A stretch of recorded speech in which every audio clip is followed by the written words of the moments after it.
Okay, a couple nights ago we saw Babylon. Connor, what is the plot of Babylon? Babylon stars Margot Robbie as Nellie Leroy, and Brad Pitt, and Tobey Maguire, and Eric Roberts, and all of my favorite actors and actresses. He's there.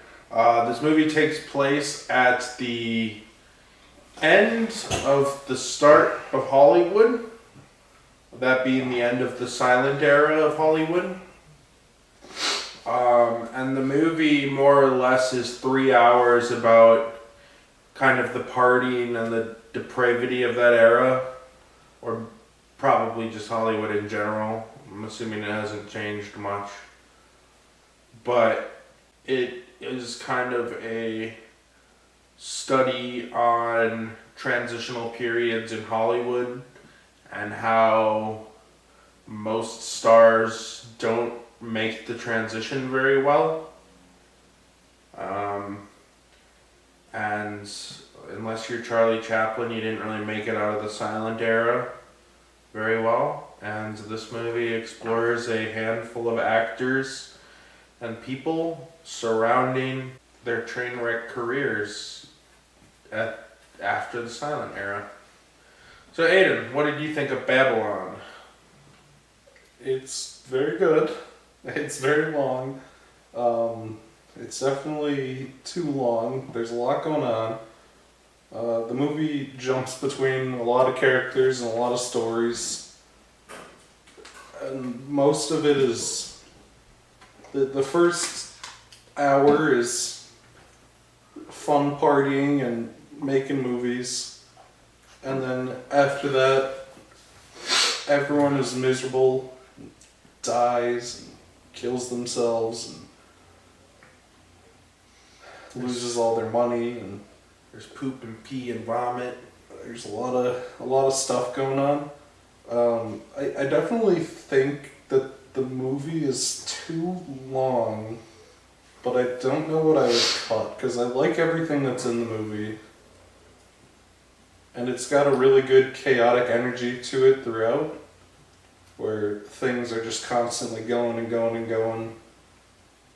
But it also is just kind of cluttered with a lot of different ideas that something somewhere had to go, I think.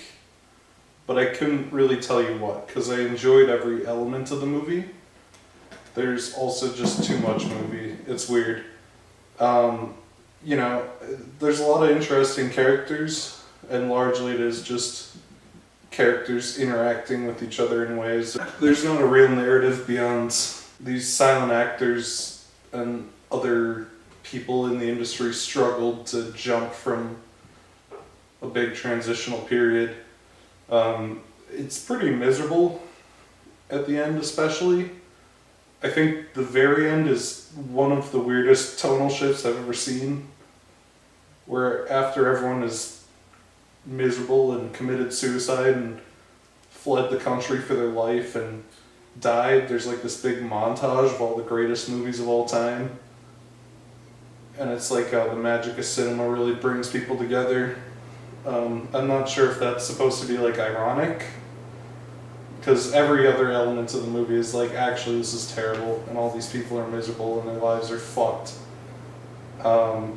So I'm not really sure what it's going for in the end there, but in the same ways the movie is a chaotic clusterfuck. I guess my thoughts are too, but I really liked every element of this movie. And yeah, it's very interesting, if nothing else. I think it's very well made, very fun, but it definitely has some kind of issue somewhere, but not so much that it doesn't make me really, really like it. And I think on that I'll pass it over to you.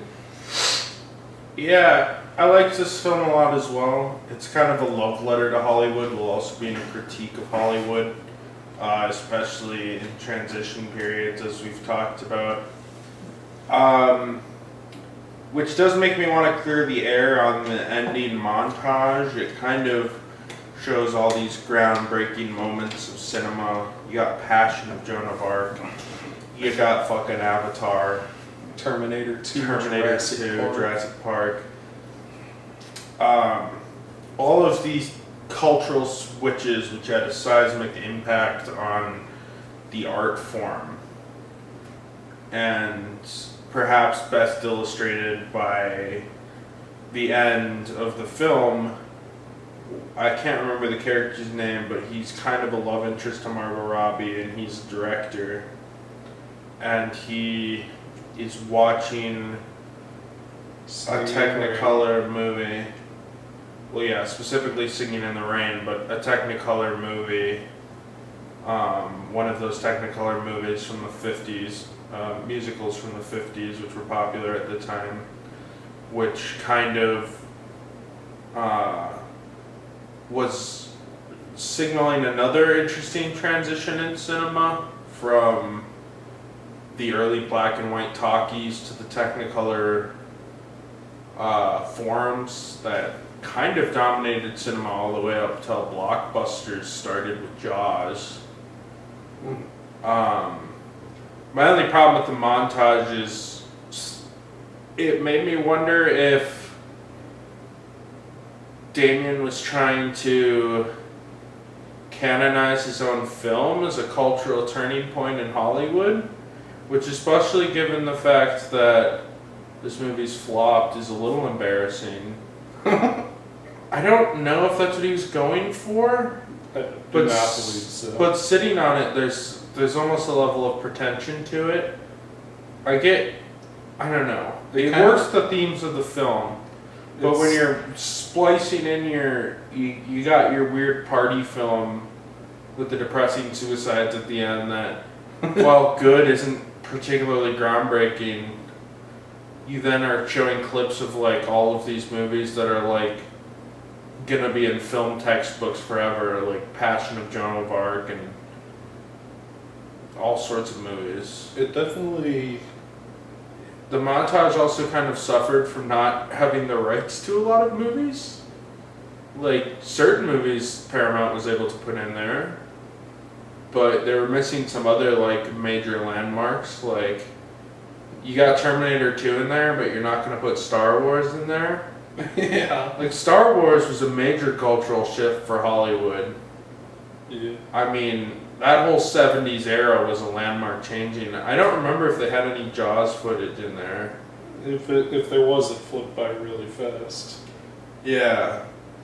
Also the aspect, there was a few like weird aspect ratio changes there, which was a little jarring on the big screen. Although I guess if he wanted to be respectful to these films, he's shouting out. It's definitely... It would be weird to change their aspect ratio to fit, but it felt like a little bit of a YouTube clip show of like the last century in film.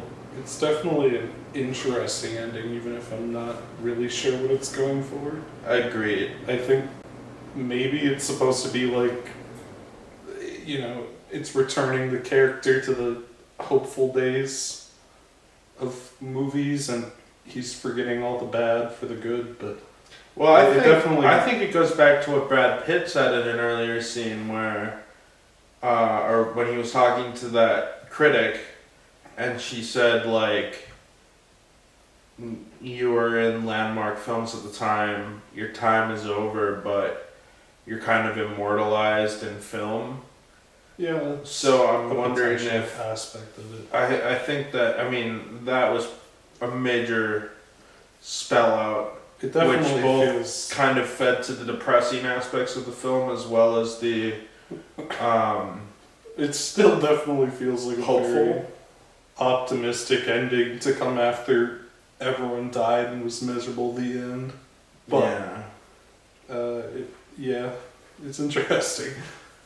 The performances were pretty good in this movie. You had fun, really good. And the party scenes were shot in a radiating manner. Both being pretty disgusting and yet interesting. Yeah, there's Eric Roberts. This is his best film in a long time. Eric Roberts stars of such films as The Dark Knight, The Karate, Christmas Miracle, Bigfoot versus D.B. Cooper. You got Road to Retribution. That weird Christmas religious movie with one. the homeless Santa. Yeah. Another classic. Other classic. Eric Roberts, one of 700 a of the fan classics. favorite of ours. Interestingly, showed up in a $200 million blockbuster. He's pretty prominent in it too. Yeah, At he least plays for a portion Margot of it. Robbie's father, and for about an hour of the movie, he's a major character. So good on Eric Roberts. He's actually getting out there. Yeah, I thought he was pretty good in this movie too. He took a project. He took a real movie. He took a real movie. I don't think Eric Roberts is a bad actor. I think he's just like not the greatest actor, but he's a good enough actor with enough of a name that it's easy just to work for a day and make your $10,000 and go home and not worry about it. Yeah. Where he actually probably had to put a lot of work into this movie and made like $50K. Like I'm sure this was a passion project because he probably just as easily could have exploited like 10 brand new filmmakers. And this man will play a school shooter. He'll play a fucking religious deity. He'll play whatever. So seeing Eric Roberts on the big screen was, and not in like a 4:3 aspect ratio on my Vudu account was something special. Seeing Eric Roberts in the big screen for more than like 7 seconds. Like Yeah, well, I mean, like the last time I probably saw Eric Roberts on the actual big screen was probably The Dark Knight in 2008. And he's in that movie for like 7 seconds, and all he does is smirks and laughs. Yeah. This is a real role. So good job. Good on you, Eric. Good on you, man. Yeah, no, Brad Pitt was a little sleepy in the role at times, but he was pretty good. I mean, he wasn't bad. He just like, I don't know. There's those Brad Pitt performances where you're like, dang, Brad Pitt's a good actor. And there's those Brad Pitt performances where it's like, dang, he's Brad Pitt. He's here. And he's being Brad Pitt. Tobey Maguire's a fun villain. Tobey Maguire does his When best he's in the Joker movie impression. For 5 minutes. For 5 minutes? Tobey Maguire produced the movie because he's a Hollywood producer now, and he got a little, he decided to become a prolific actor again after his re-emergence in, a little over a year ago now, Spider-Man No Way Home. And he said, well, I want to play the Joker for some reason. Like a comical cartoon character that doesn't really make sense in this piece of historical fiction, which for the most part is exaggerated yet grounded. The crusty Joker with neon yellow teeth who has a midget sex slave dungeon. And actually another kind of bit actor, the best friend from My Name Is Earl was. Yeah, there's a bunch of like small bit roles for. Well, that dude's in all the Kevin Smith movies, but he's not really in a lot of movies. He's mostly a TV guy. Yeah. And he played Tobey Maguire's bouncer. He's looking good. He wasn't. So that was interesting. Yeah, there are like everyone in this movie, on top of like the A-listers like Margot Robbie and Brad Pitt. I mean, it's like, oh, Eric Roberts must be friends with Tobey Maguire because he's in this. Yeah. Yeah, I guess. Poor Tobey Maguire lost the loot on this one, but it flopped. But it happens sometimes. It was kind of fun seeing Tobey Maguire say, "I'm gonna do my best Joker impression for 20 minutes," and then unceremoniously disappear from the movie. Yeah.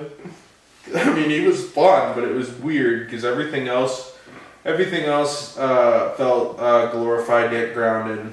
That main producer guy was one of the guys from, I think, the Goldbergs or something.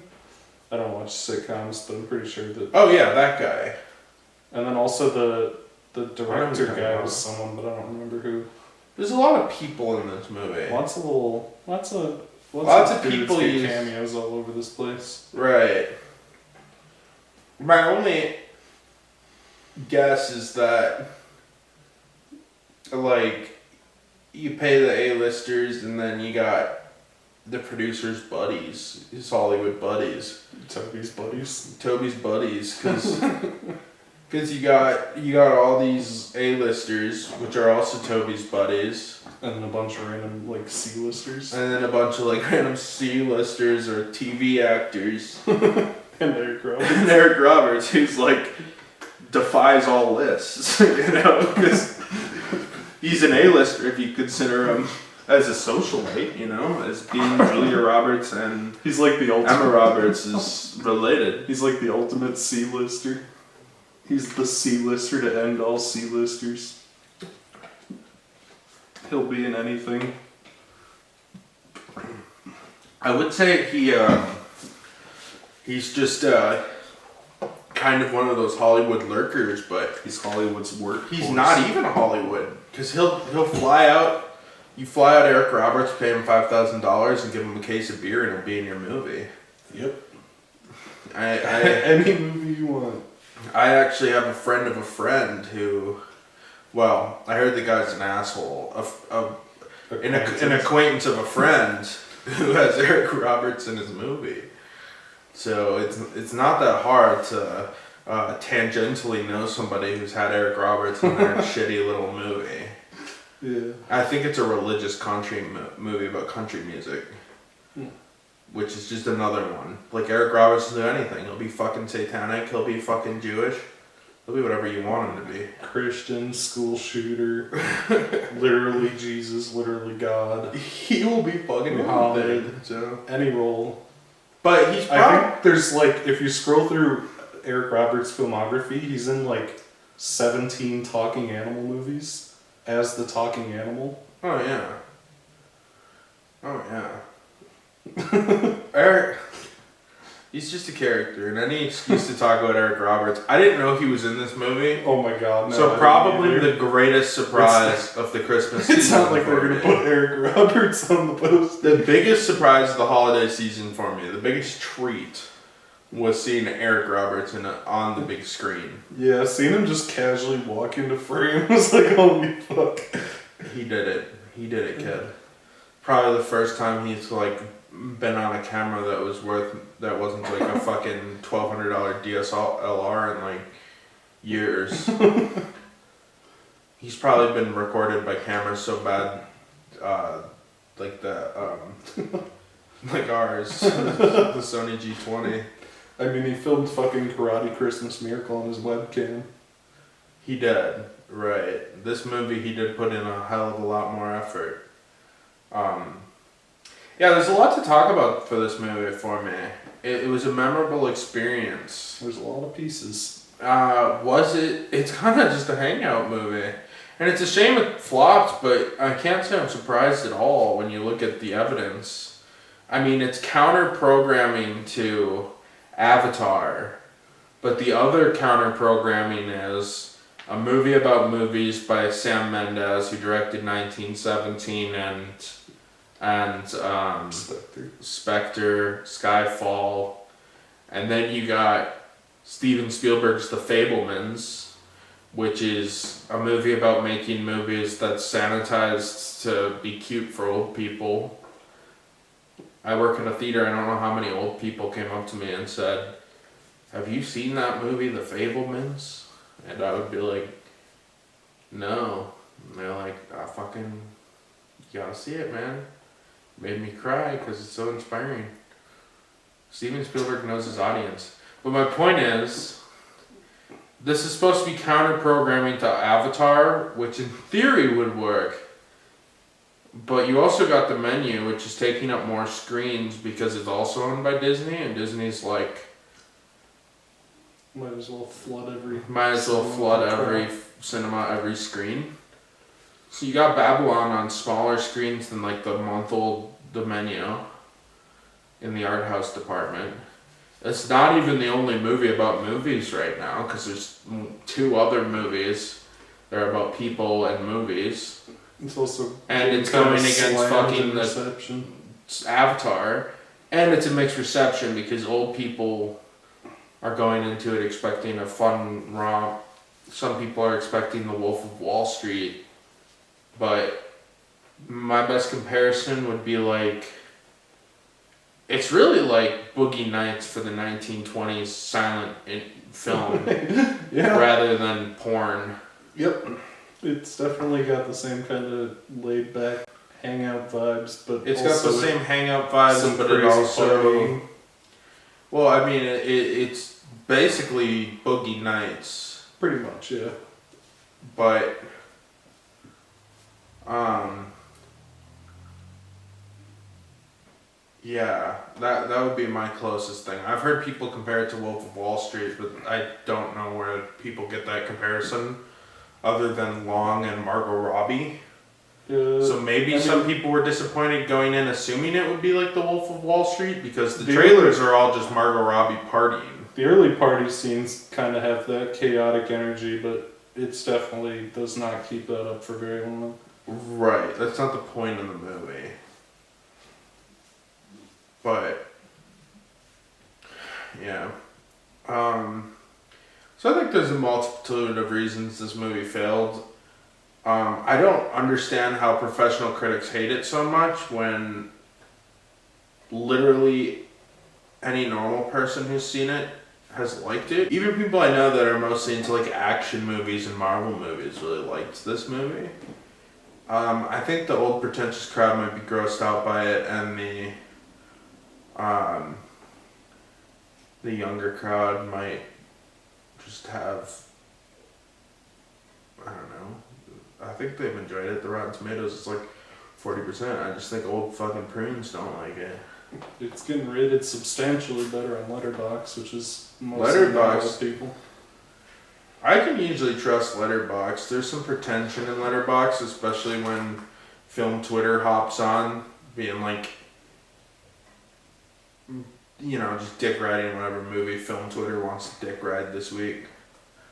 But Babylon has definitely not been getting a very, very much of a dick riding thing.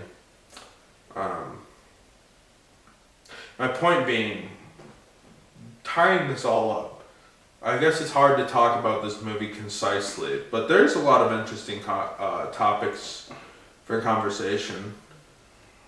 It's been a while since we've had a Drunvkiew break 25 minutes, so we clearly have things to say about it. Yeah. I'll definitely be rewatching it when it comes out on 4K, except